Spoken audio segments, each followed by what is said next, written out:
Alright, so in this video I'm going to explain exactly what the center diff lock, four-wheel drive lock button on the dashboard does.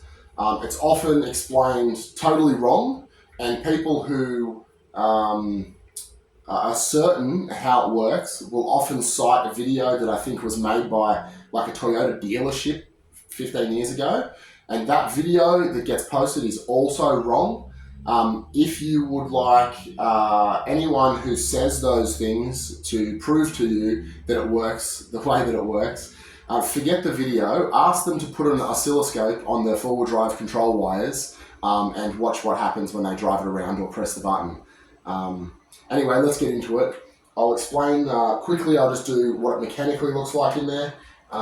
Pretty straightforward, right? So you've got your motor. Let's say this is the engine block. This is a top view, right? The front of the car's this way. Yeah, and then you've got your gearbox, right? Your gearbox is shaped like this. Your diff sticks out the back of it.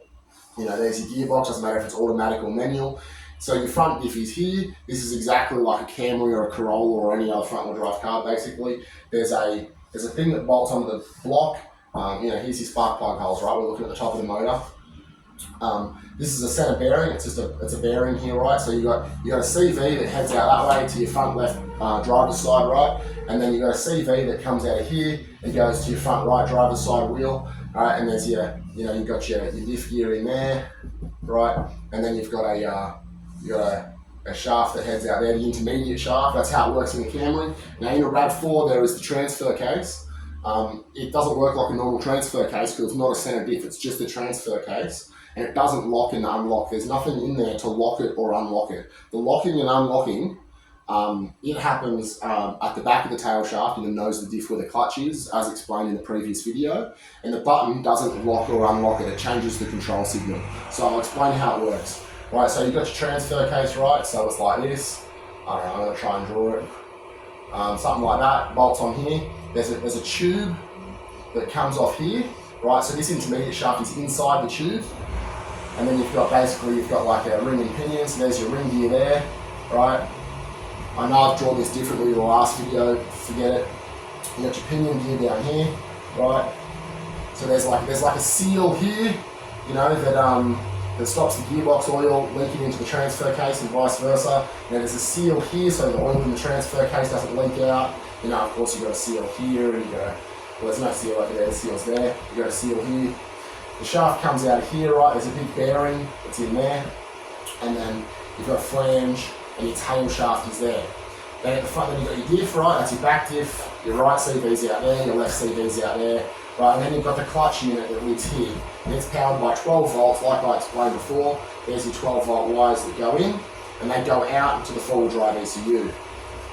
What the hell? 43, four-wheel drive ECU. Now, there's nothing in here to lock or unlock. If the front diff, the front-wheel drive diff is spinning this way, then so do the gears in here, and then the tail shaft has power. That's it. That's all there is to it. There's nothing to lock or unlock in here. There's literally just bearings, shafts, and gears. There's nothing that meshes and unmeshes, nothing like that. If this is spinning, then this is spinning, which turns this, which is connected to your tail shaft, and it's spinning. Now, what connects the engine to the rear wheels is the clutch. When you put 12 volts onto the clutch, like I explained in the other video, the tail shaft connects to the rear wheels and you get four-wheel drive. Now, it's pulse width modulated, which means that the control signal turns on and off like 100 times a second, and if it turns on for 50% of 100th of a second, and then off for 50% of 100th of a second, then that's 50% duty cycle, or otherwise that's 50% of the control signal, or 50% of the available lock-up power of the clutch. For people that are really technical and know that I'm simplifying it, I know that I'm oversimplifying it, but this is how it works, right? So if you put 12 volts just straight on there, just go get a 12 volt battery and connect it to these two wires, that will be lock solid, and then the rear diff will spin the exact same speed as the front diff through this. But all of the locking is done here, right? That is what controls it. If there's only a 10% duty cycle, then only 10% of the available lock-up power of this is applied, which means that this and this can go at different speeds. They can slip.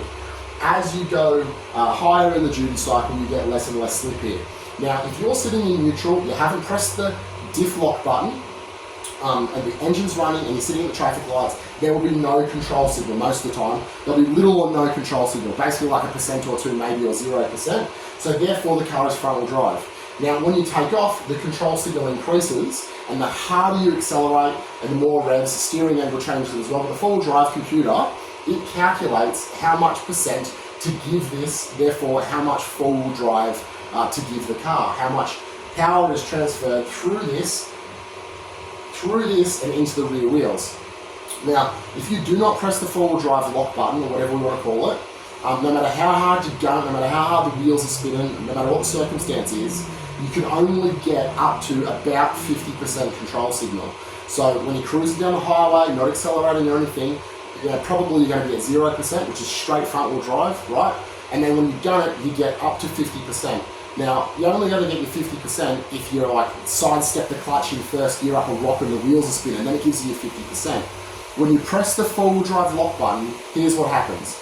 The control signal starts at about 20% rather than 0, so the instant you move forward, you've already got 20%, and it will go up to about 70%, right? So instead of starting at 0 and going to 50%, it starts at 20 and goes to 70. So it basically just takes the entire four-wheel drive control map in the ECU that it uses to decide how much to lock this clutch up. It just takes that and it adds 20% to it. Ooh. I've dropped my phone. It just takes it and it adds 20% to it. So, can we get some focus? There we go. So the power goes through here, through there, down through there, and into here. And if you press that four-wheel drive button, this starts at 20% connected, 20% torque, and then it will go up to 70 instead of starting at 0 and going to 50. Anybody who tells you otherwise is wrong. That's all there is to it. That's how it works.